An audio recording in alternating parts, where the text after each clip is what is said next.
Monsieur, bonsoir. À la une de ce journal du mercredi 23 mai, les Sodi Médical à Reims ce matin pour une audience devant la cour d'appel. Il s'agissait de demander une fois de plus le paiement des 8 mois de salaire auprès du groupe Lohmann & Rocher. La décision est finalement attendue le 11 juillet prochain.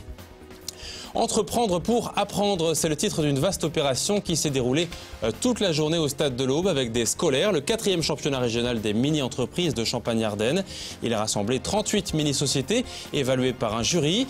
Tout le monde s'est pris au jeu, vous verrez. Et puis un détour par le moulin du Breuil à Chessy-les-Prés avec dimanche près de 600 visiteurs dans ce site au bois historique. Ouvert en grand pour la fête des moulins. Un héritage familial qui tourne ni trop vite ni trop fort et encore de beaux jours devant lui. Mais d'abord des images impressionnantes et rares en fin de matinée devant le parc des expositions de Troyes avec 2 avions de chasse de l'armée de l'air qui étaient présents, qui ont atterri par la route par un convoi exceptionnel. À 2 jours de l'ouverture des 65e foires de Champagne, ce sera peut-être l'attraction phare du moment. Geoffrey Faudinby assistait à la mise en place de ces 2 mirages. Regardez. Il en aura fallu des hommes pour monter les ailes de ces 2 avions de chasse. Durant toute la journée, une dizaine de mécaniciens de l'armée de l'air se sont activés pour assembler et mettre en place un Mirage 2000 et un Jaguar. Avec leurs 7,5 tonnes chacun, la tâche demande beaucoup de préparation et de minutie. Des manœuvres que les mécaniciens de l'armée maîtrisent parfaitement. L'avion, le fuselage arrive sur un SMI. L'aile delta sépare en 2 et arrive avec un autre semi.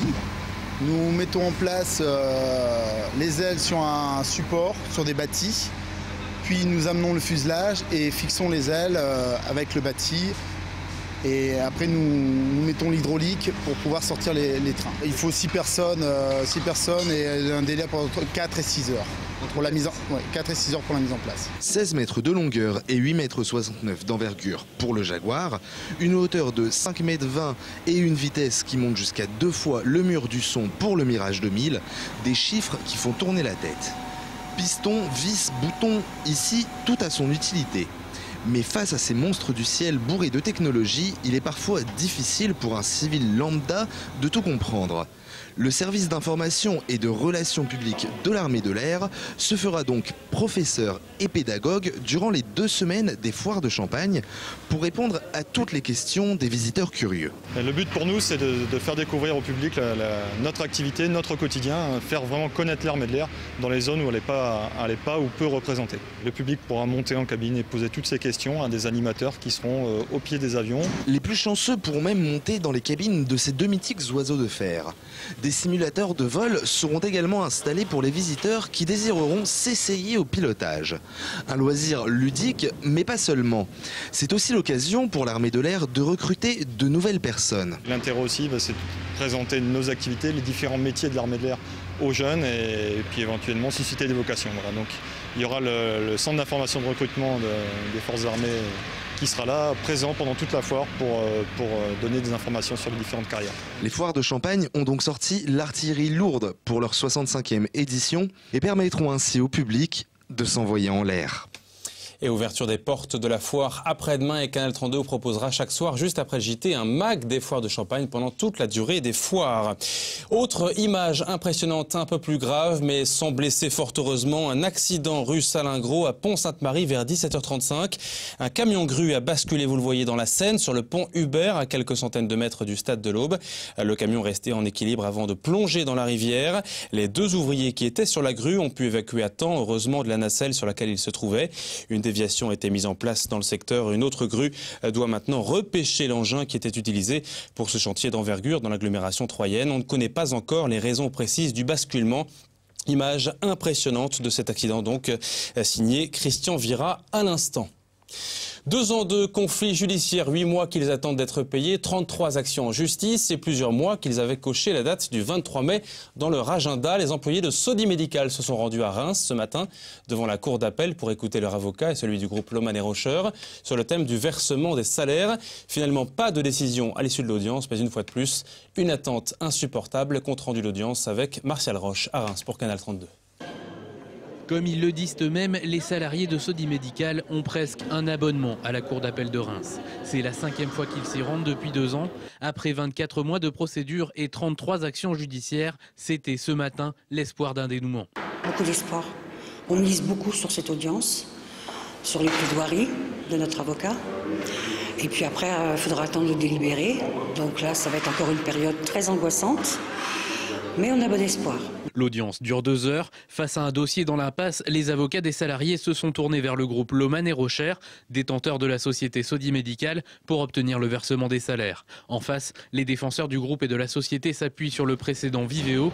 Le 3 mai dernier, la Cour de cassation s'était opposée à l'annulation d'un plan social sans motif économique. Il faudrait tout pouvoir reprendre depuis l'origine, puisque Sodi Medical avait proposé un plan social, que ce plan social il était annulé par le tribunal de Troyes, confirmé par la Cour d'appel de Reims avec un pauvre en cassation, donc annulé, alors qu'il ne pouvait pas l'être, c'est ce que nous dit l'arrêt Vivéo. La position de la société allemande, qui certes fait partie du même groupe, mais n'est pas l'employeur des salariés, c'est d'indiquer bien évidemment qu'elle ne peut pas payer les salaires de salariés qui ne sont pas les siens. Reste que l'arrêt Vivéo soulevait une question de procédure sans se prononcer sur le fond du dossier.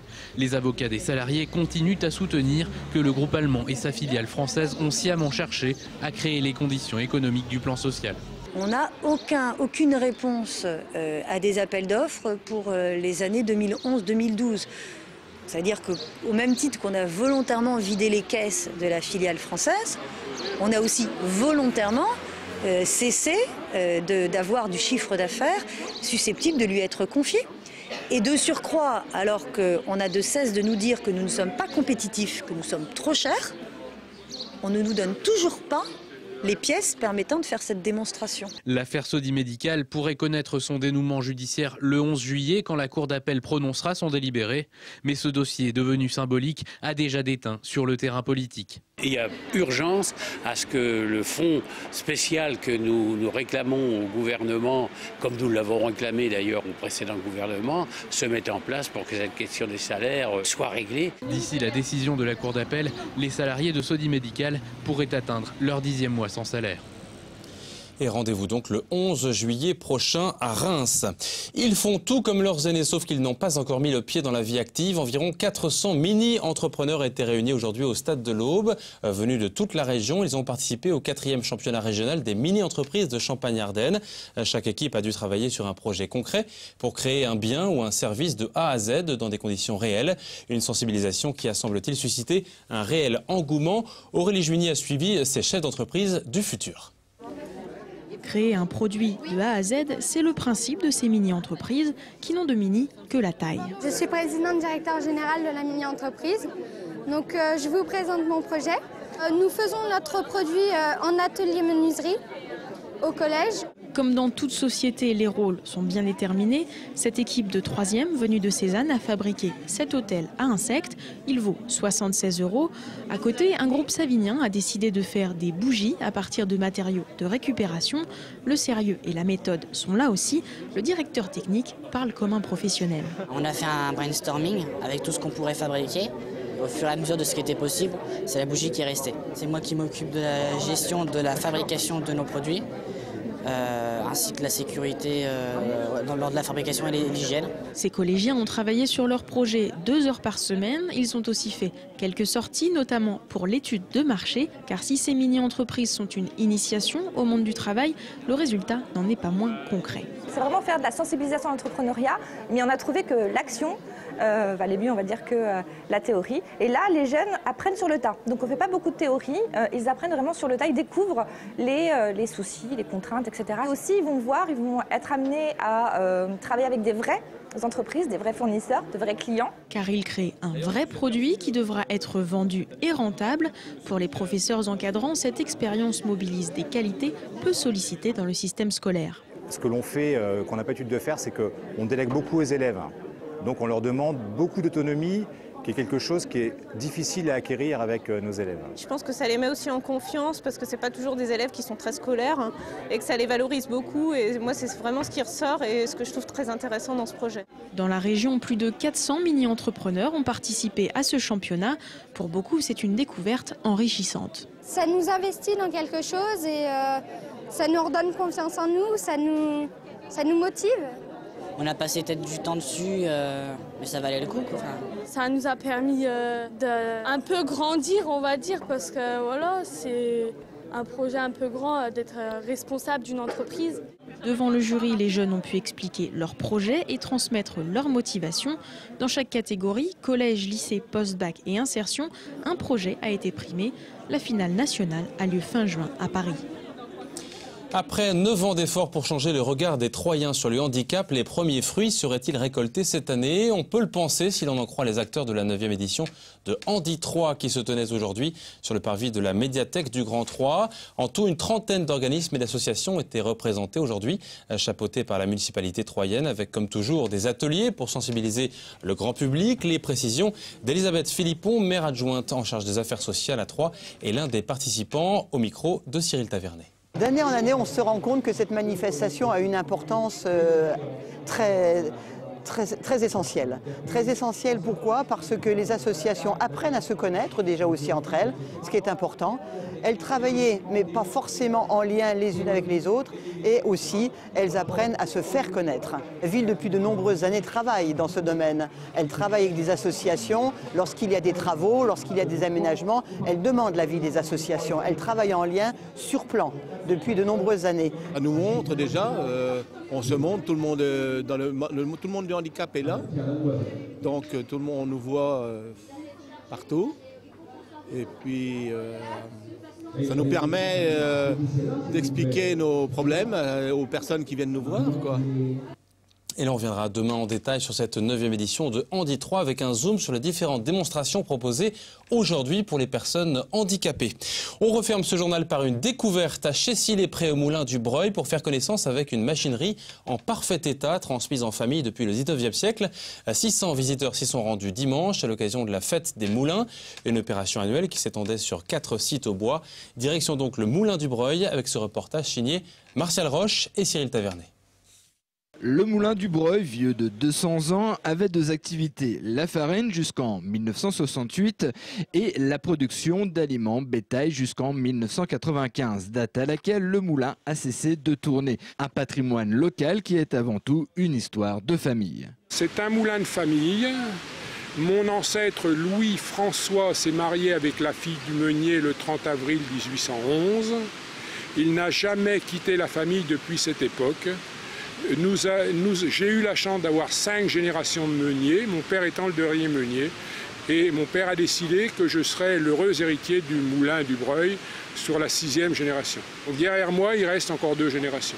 Michel Yot a toujours cru au potentiel touristique de ce lieu, l'ouvrir au public, c'est le rendre accessible à tous. 600 personnes l'ont visité dimanche. L'idée, si vous voulez, c'est de pouvoir montrer aux gens un ancien patrimoine industriel qui a eu son époque, mais qui est encore ouvert et opérationnel, et permettre de montrer aux gens ce qui se faisait à une autre époque, de pérenniser ces vieilles machines et ce vieil outil industriel, et puis de faire plaisir à un certain nombre de publics. Si vous n'avez pas des portes ouvertes, les gens ne viendront pas.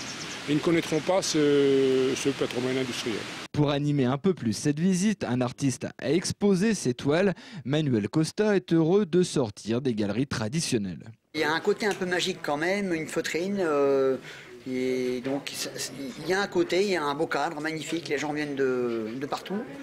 Et donc ça attire beaucoup de gens, et donc ma peinture est quand même assez chaleureuse et vivante. Et donc elle convient bien à notre village, parce que j'habite à Chessy-les-Prés, donc ça fait une petite exposition chez nous, dans notre village. Depuis 2006, ce moulin ouvre ses portes au public. La famille Yot est toujours heureuse de le faire découvrir. Après Michel, sans en douter, son fils et ses 3 petits-enfants continueront de faire vivre cette machinerie authentique de la meunerie auboise.